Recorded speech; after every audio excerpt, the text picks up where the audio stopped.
Gashouse gang from KMOX with Kevin Wheeler. I'm Tom Ackerman in the frozen tundra of St. Louis.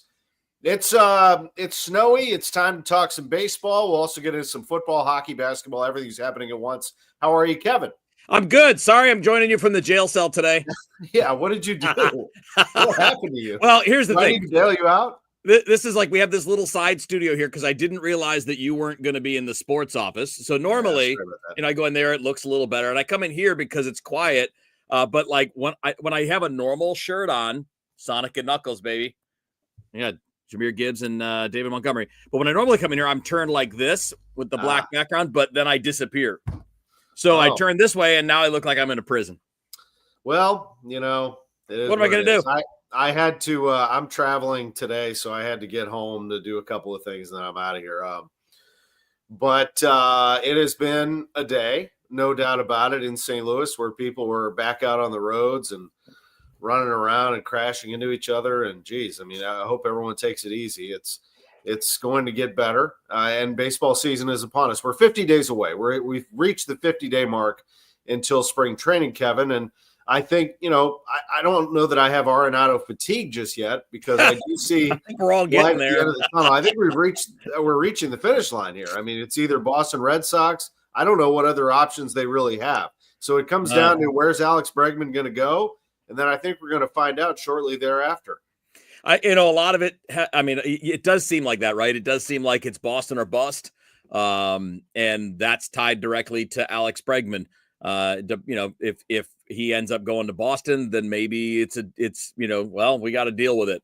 And then we can all really get into it. This is why it's kind of frustrating, as we've hit on this before. We can't really figure out who's playing where until we know what's up with Nolan. Because if he's here, he's playing, right? You're not going to sit Nolan Arenado. You're just not going to do that. It's not right.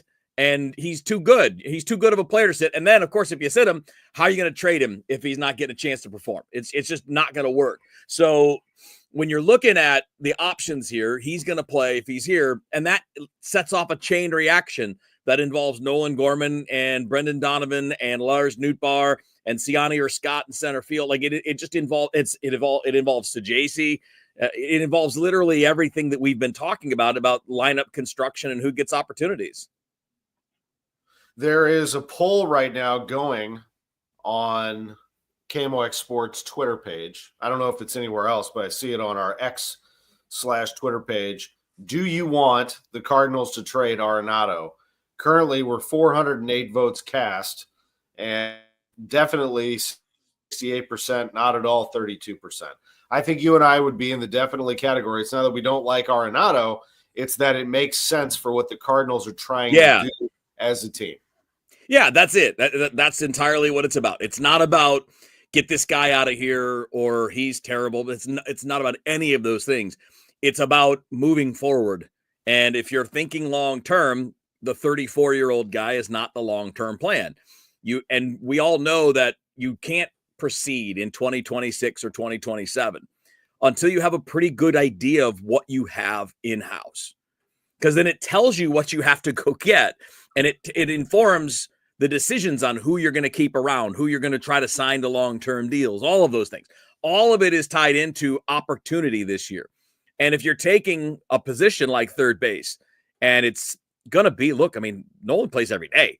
It's going to be 600 plus plate appearances for a guy that is not a part of that long-term. And you know more or less what he is. You don't know exactly yet what Nolan Gorman is. He needs to play. You don't know it all about Thomas Sajacy. You haven't seen him at the big league level for any extended period of time.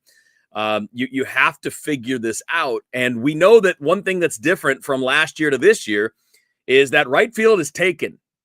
Jordan Walker's going to play. Because that's entirely the point here, is to give him that chance to play. So if he's going to play every day, then the only solution to the problem we're talking about then would be Lars Nootbaar in center field, which is fine. I'm fine with it. I argued about doing it last year. But it also means Victor Scott's stuck. He's going to be stuck in Memphis, good or bad, right? Maybe he has a bad spring, and that's an automatic easy choice. But it really limits your ability to get looks at the players you want to get looks at. Well, heck, it was going to be Carlson in center field last year based on his spring training. Before the injury, he was the best hitter in Jupiter. And then he gets hurt in Mesa and it all falls apart from there, I would put Newbar in center field, as you've noted. You know, look, I love having great defensive players, but you're not going to get Jim Edmonds every year. You don't have to cover all the ground in center field all the time. You don't need a Gold Glover. And by the way, Newbar's a pretty good fielder when he's healthy. That's the big thing, is keeping the guy on the field. I mean, my left fielder is going to be Burleson or Donovan. Probably I'd lean Donovan there. But Donovan can play second base. I mean, Arenado is probably gone. I'm going to guess they're going to find a trading partner in the Red Sox here somehow, some way, unless Bregman goes there. So let's flip it around, though. Okay, so let's say Bregman does go to the Red Sox, and they do not desire to move him to second base and put Arenado at third. They've got Devers, so they'll just put Devers at third. So Arenado does not have a place in Boston. And let's say that he does come back to the Cardinals, which John Mozeliak has openly said, if we cannot find a desirable place for him, then he's back with us. So paint that picture for me. Arenado is Cardinal. Give me the Kevin Wheeler, because I know you will. Doom about it, but also give me a little bit of a bright spot as to what it could provide. Well, I mean, the downside is what we just talked about, right? It's the limited number of at-bats for other guys. It basically pushes the JC back to AAA, because you don't want him just here to sit. And in that scenario, where would the at-bats be? I mean, he would be a platoon bat at that point. Do you really want to take him at this stage of his development and make him a platoon player with occasional opportunities against right-handers? I wouldn't. I think he's a good player. I think he's got a good bat. I don't want him to be a part-time player, or if he's a part-time player, I don't want him to be more of a pure bench player. I would like him to be more of a regular. If we're talking about a guy that would play, 4 or 5 games a week instead of a guy that's going to play twice a week. So it clearly has that downside. The upside, though, is what if Arenado gets better? What if he starts to hit again? What if he's making adjustments now in the winter that can lead to better production? And then maybe in season, you've got a better opportunity. Maybe in season, the Yankees go, well, boy, our internal choices here aren't very good. Oswald Peraza is not performing. TJ LeMahieu's hurt again. It could actually lead to a point where there are other doors that open up. Dodgers could have a big injury. So the positive side could be if Nolan bounces back and starts to hit, and maybe not at that 2022 level where he's an MVP candidate, but what if he's hitting and instead of 1 or 2% above average, he's 15% above average. All of a sudden now he's a valuable commodity, and there actually could be a return to talk about. Yeah, that's your plus. That's your hope, right? So if the Cardinals end up with Arenado back, your hope is that he goes out there and he hits well, that he figures out this offseason how to shorten the swing, how to get out front and start pulling the ball in the air a little bit more, as Bernie's talked about the last couple of times we've talked about this. And now you have more of a valuable asset than just a contract you're looking to move. But you'd still have to move a little money this offseason, and it just changes who it would be. You're right. And I don't see a situation where the Cardinals are buyers at the deadline. I mean, they're going to be... Probably not, no. I mean, but put it this way. If you're good at the deadline, then you have Nolan Arenado. That's right. I mean, you'd have to have a searing first half where everybody plays really well. Yeah. And suddenly you're in the lead in the division, or you're knocking on the door of the wild card, or you have a wild card at the moment, and then the debate happens. Okay, now, yes, they're in this movement, but should they try to buy here? And I could see that, but more than likely, this team is not set up to be a postseason contender. But, whatever. It's baseball. You still got to roll out there and play 162. I don't think that Arenado is like a bad teammate. I mean, I think he would be – he wants to play for a contender, get that. But I don't see – him like moping around and having infect the entire clubhouse. Nootbaar is his buddy. They all respect Arenado. He's a competitor. So sometimes I do think that gets translated into, well, he's really down on himself. No, this guy is self-motivated and does get pissed off at himself when he doesn't do well. That's the body language. He's always had that his whole career. Just keep in mind that even if that wasn't true, but it is, you're right. It is 100% the way that he is. He's just hard on himself, and it might look like I'm down and I'm out, but really he's just mad at himself, which is, not all that different than, say, Chris Carpenter when he wasn't doing what he wanted to do. Yeah, right. He was pretty tough on himself too. And it's just when a guy's doing it every fifth day, it's a little different appearance to people that are watching on TV or from the seats. But the other part of this is, even if that wasn't true, and it is, it would be still in Arenado's best interest if he wants out to be good. It's not in his best interest to just lay back and be like, well, whatever, I don't care.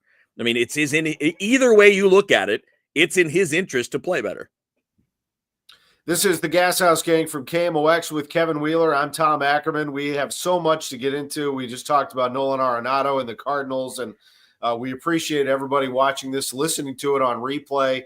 There's some big stuff. You can just hang on to this next segment for what's coming up this weekend, because we're going to make our NFL picks right here, right now. Oh, boy, you're going to put me on the spot now. This is my only time that I'm going to be here with you. Yeah, so, that's true. That's true. Let's get after this thing. I mean, let's do this. So hi to everybody. Hang on there. If you have questions about baseball, certainly we can address them, but let's get into some NFL.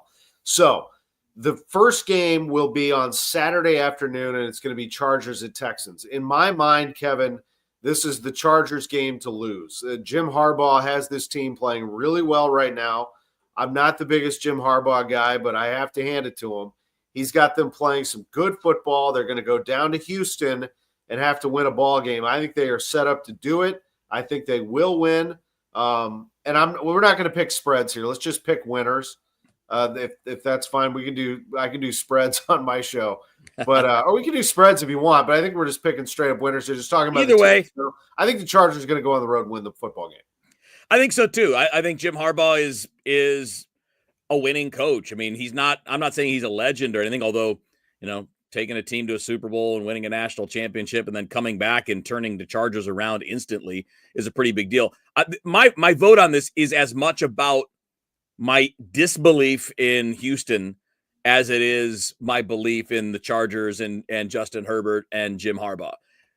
They just haven't been very good, the Texans. I mean, yeah, they just beat Tennessee to close the year. Tennessee's terrible. Every good team that they've played, they've lost to. I mean, they lost, and I'm wearing my Lions shirt. They lost to the Lions with Jared Goff throwing 5 interceptions. How in the world do you lose a game when you get 5 interceptions in your favor? I don't like how CJ Stroud's playing. I think it's just a sophomore slump. I think he's going to be fine long term. But I love the Chargers here. They're favored. They're favored on the road in this game, which backs up what both of us are saying. And it's only 2.5, so I'll be happy to lay those points. I'll do the points right here on this one. Yeah, I like this team a lot. I think they're going to get the job done and win against Houston. No, we can do points. I'll give them 3.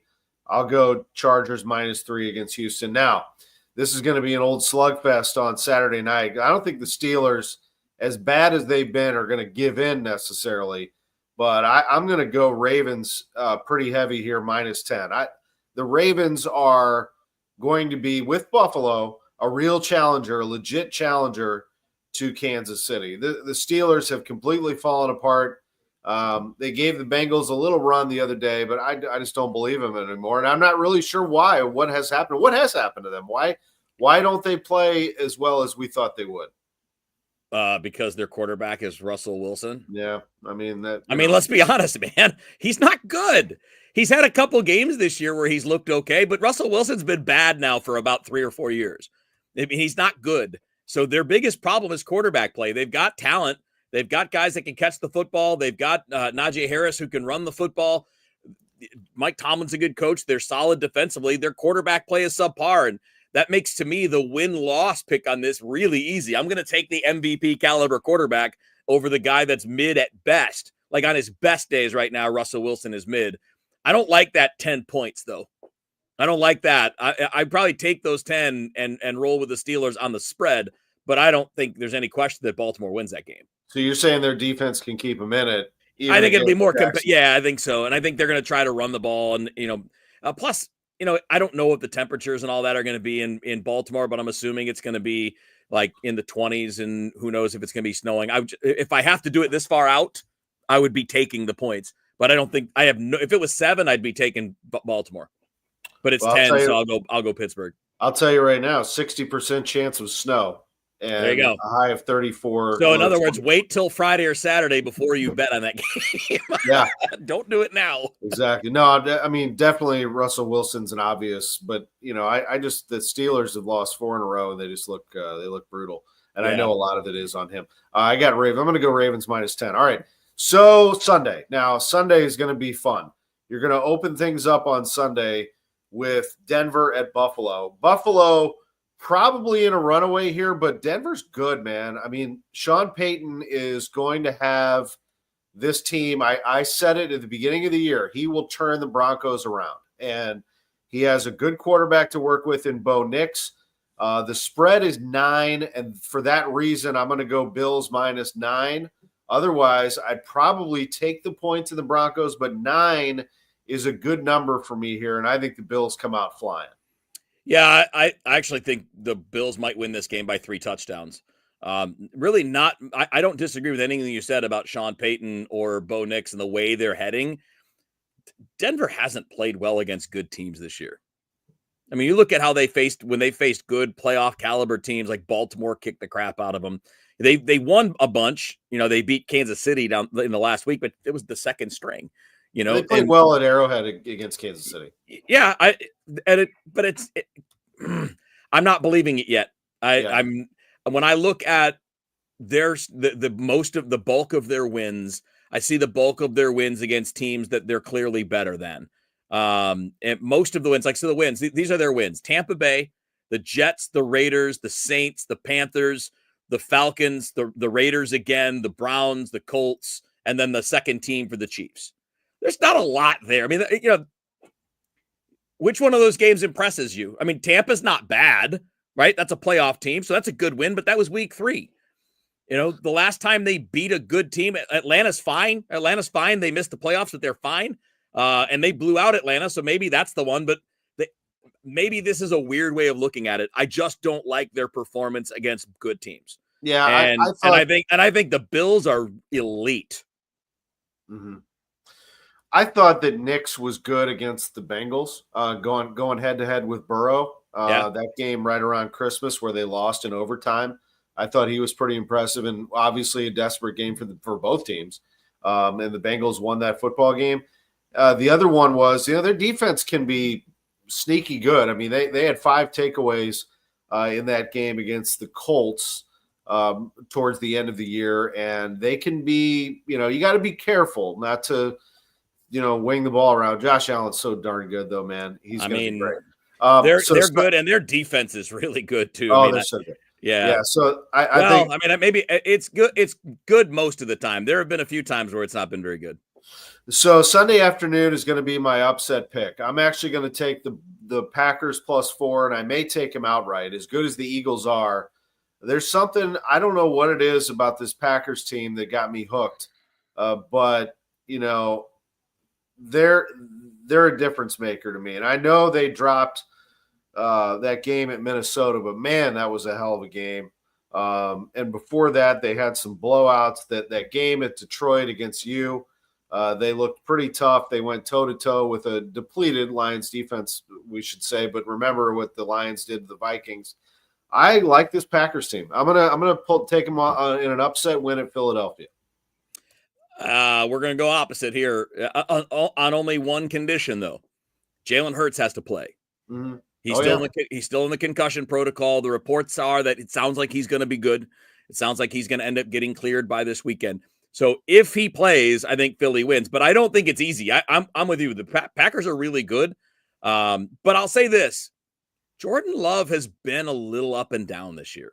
Yeah, There have been some times where he looks phenomenal and he's very talented. There have been some other times this year where he's just off, and Philly's really good. I mean, 14-3 is no joke. And that's why I say if they have their quarterback, I'll take Philly and I'll give up the 4.5 points, even though I still think it's a competitive game. I really do like Green Bay's overall squad. I think they're very good, but they just lost Christian Watson to an ACL injury. Jordan Love had to leave this past weekend's game with an injury for a little bit. I'm just not sure that they're going to be the team to beat a healthy Philly team. So it's all about Hurts. So if Hurts doesn't play, you can take all that back. I'll pick the Packers to win straight up. But if Hurts plays, I think that they cover the 4.5. Fair enough. And then the last game on Sunday night is going to be Washington at Tampa Bay, and I'm going to go upset here as well. Commanders +3. They've won 5 in a row. Love Jaden Daniels, and they lost to the Bucks in Week 1 when Jaden was just a little rookie, wet behind the ears. He's a big deal. I mean, I think he's the real deal, and I like Washington to go down there and get the win. I do too. I'm with you. I know that Tampa Bay's been red hot, right? I know how they've looked. What do they win? They win 6 of their last 7 games. Like, I know that they've been on fire, but again, a lot of those games were against bad teams: the Giants, the Panthers, the Raiders. Like that, the Panthers twice, the Saints. They've played a lot of garbage teams down the stretch. Yeah, look at them early. Yeah, that run was Giants, Carolina, Vegas, Chargers, Cowboys, Carolina, New Orleans. Yeah, and the Chargers game is their best performance in any of that, and they lost to the Cowboys, and the Cowboys are awful. Well, I mean, they're mid on their record, but they've been really mostly underperforming for the year. And then you look at, they lost by 19 to Denver. They lost to Atlanta in overtime. They got beat by 10 by Baltimore. They did take the Chiefs to overtime. So again, give them credit. I'm not writing off Tampa. They're fine. Sure. They beat the Lions back in week 2. They're one of the only teams to do that.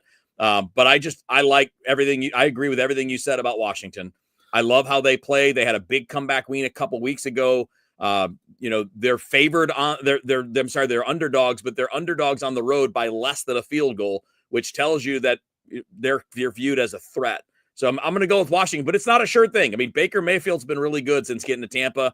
I don't like to discount him. I'm just not sure I believe what I've seen from Tampa the last 7 or 8 weeks. Yeah, just the entire body of work, the entire team. I get that. Absolutely. So I'm going with Washington as well. And then the Monday night game, you got the Vikings at the Rams. So you saw every minute of that Lions-Vikings game. Sam Darnold was terrible, and the Vikings were terrible. And the Lions took it to them, and rightfully so.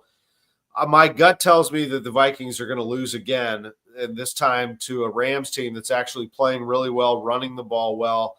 But I'm going to go oppo here to my gut. I'm going to take the Vikings to pull off the win. They are a 1-point favorite on the road at LA. We all joke about it, but it actually is true. It'll probably be 50% or more Vikings fans. It'll be, yeah, for sure. It'll definitely be a pro Vikings crowd.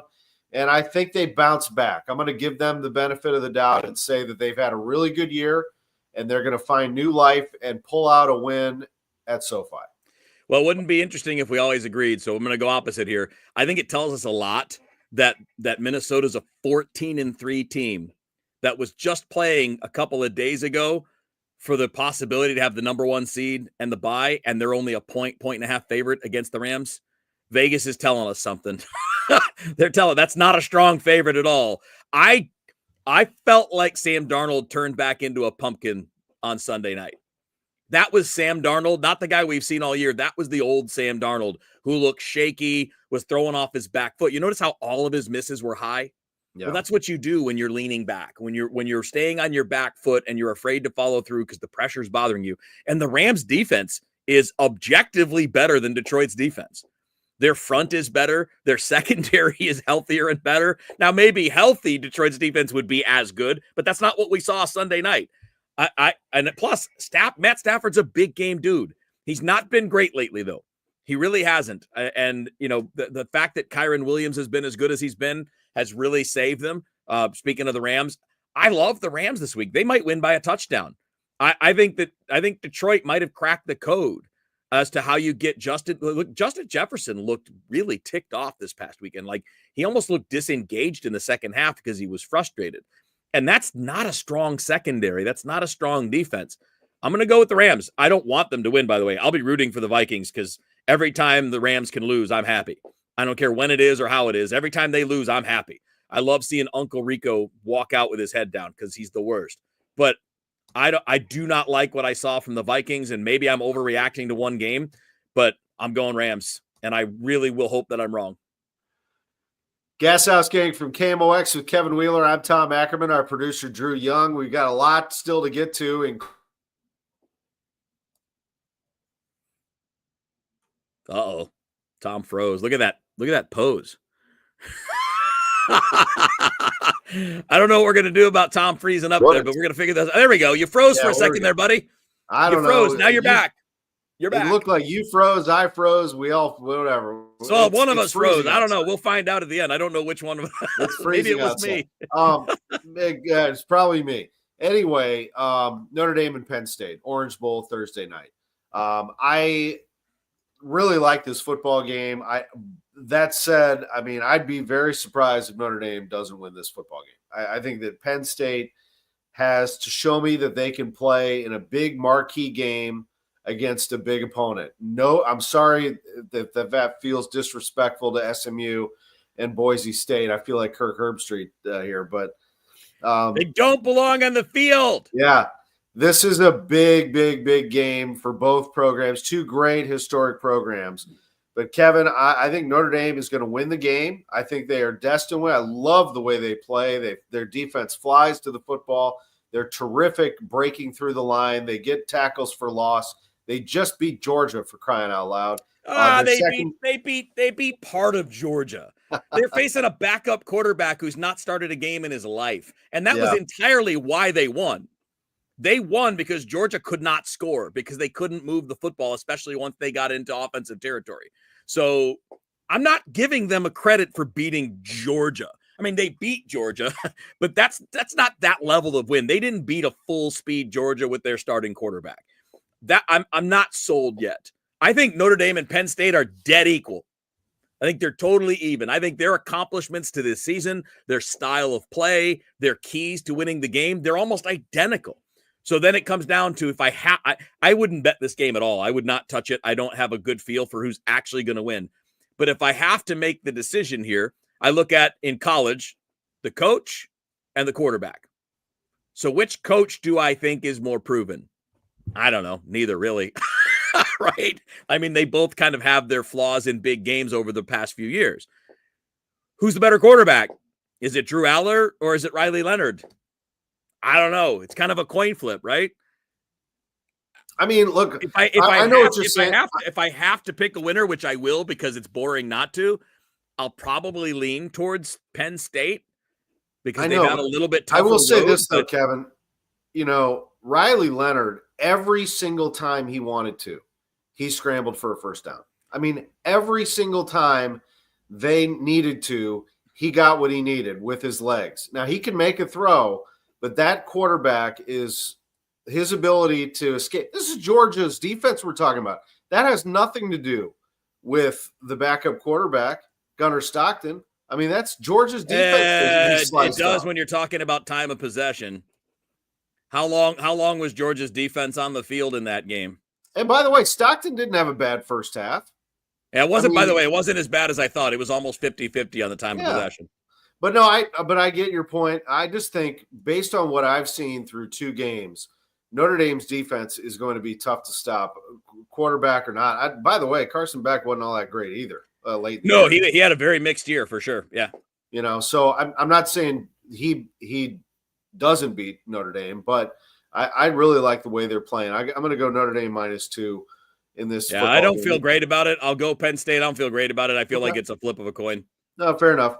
And then the final game, Ohio State, Texas. Now, before I trash Texas, because I do think Ohio State's the superior team, I will be curious to see if Ohio State can continue on this path. Ryan Day, you talk about in big games, flops, that has happened. Yep. But now his last two games, Tennessee, and then this great, great win over Oregon, which, you know, will go down in Ohio State lore as long as they continue on. I mean, you go into the Rose Bowl and you put 34 on Oregon in the first half. I mean, that was just a phenomenal, magical performance by the Ohio State Buckeyes. And then, of course, this storyline of Ryan Day getting basically thrown out of his job after losing to Michigan and rallying back.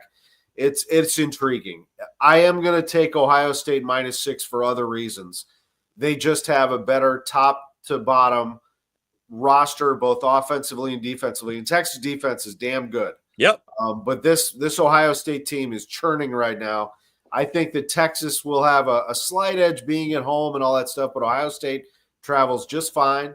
They're going to be in Jerry's world. The climate won't be a problem. No. And Ohio State has, now that they've finally gone back to, for whatever reason, they were running the football.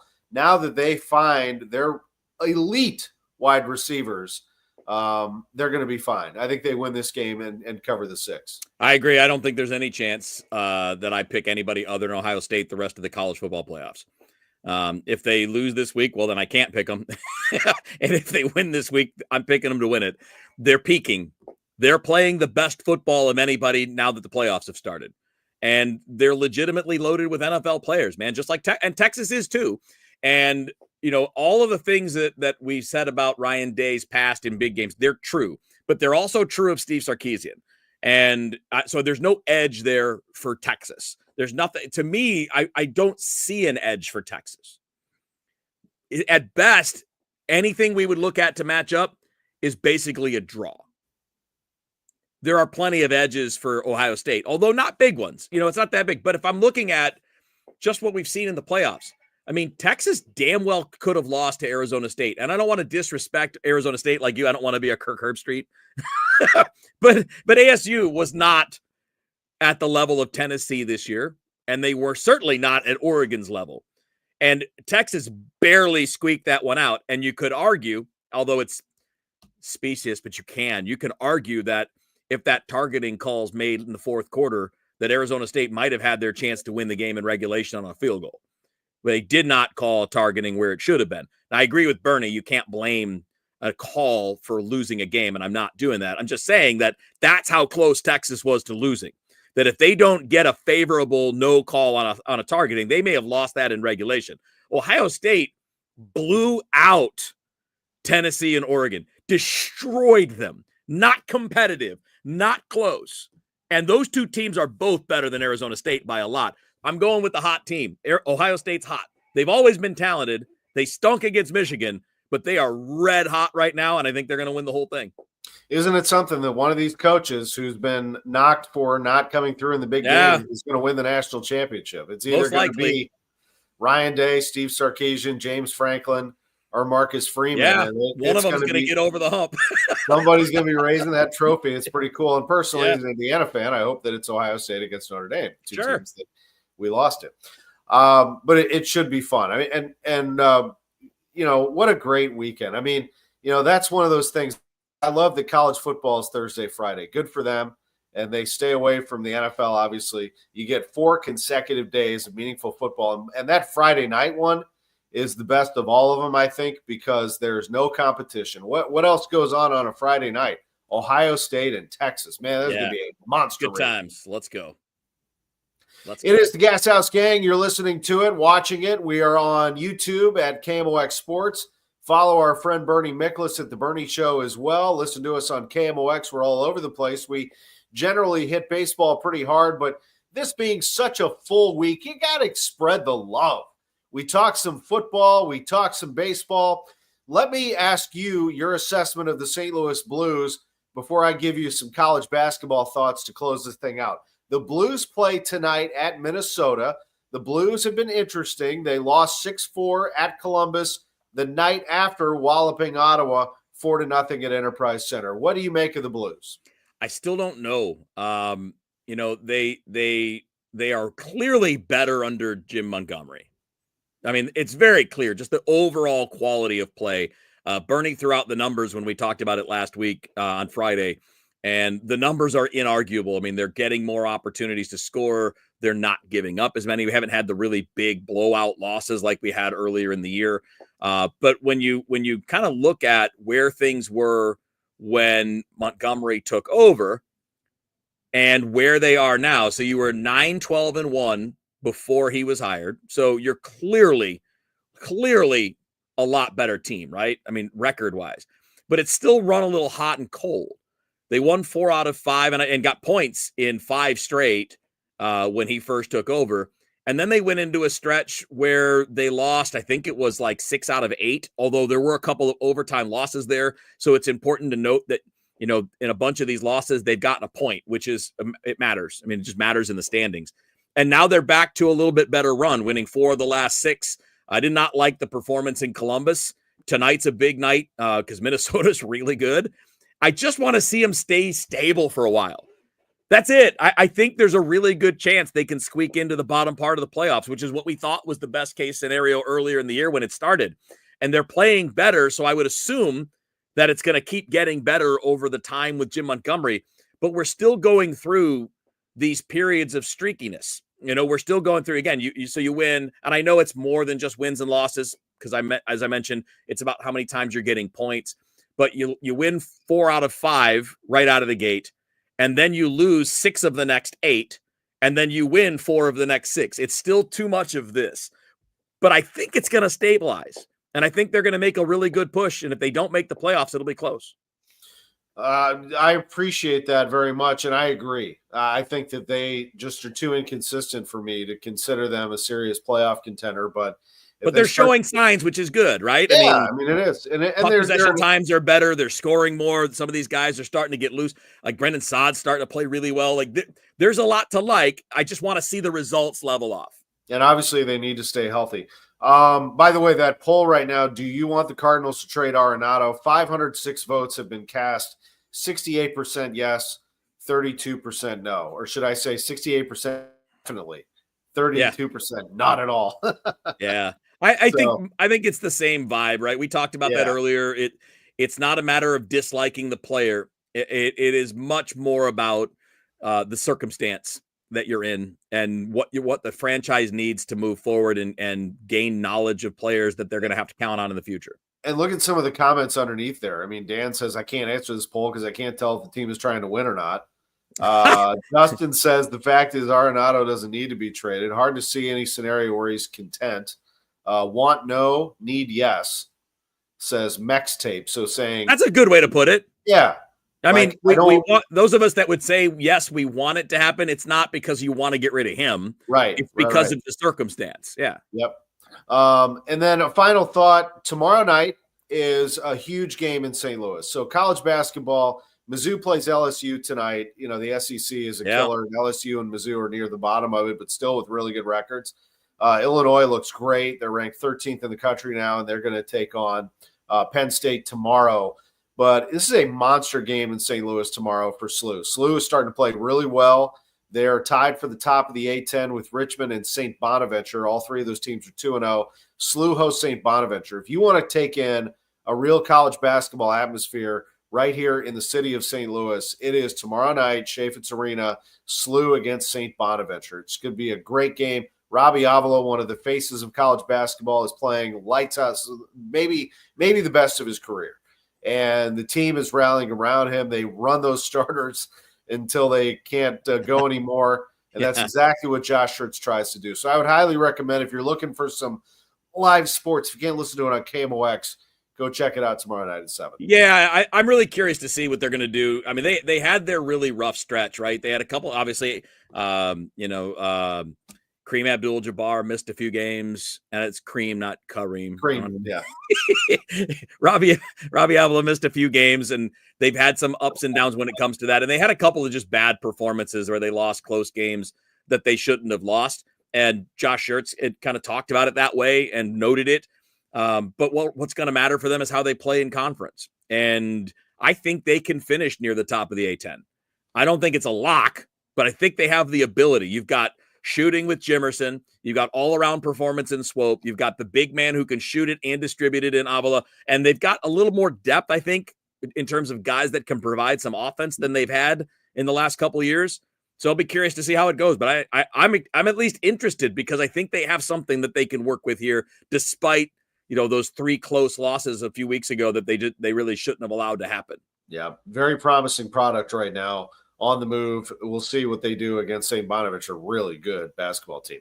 For Kevin Wheeler, I'm Tom Ackerman, our producer Drew Young. We say so long from the Gashouse gang. Thanks as always for making time for us, and we will catch you tomorrow.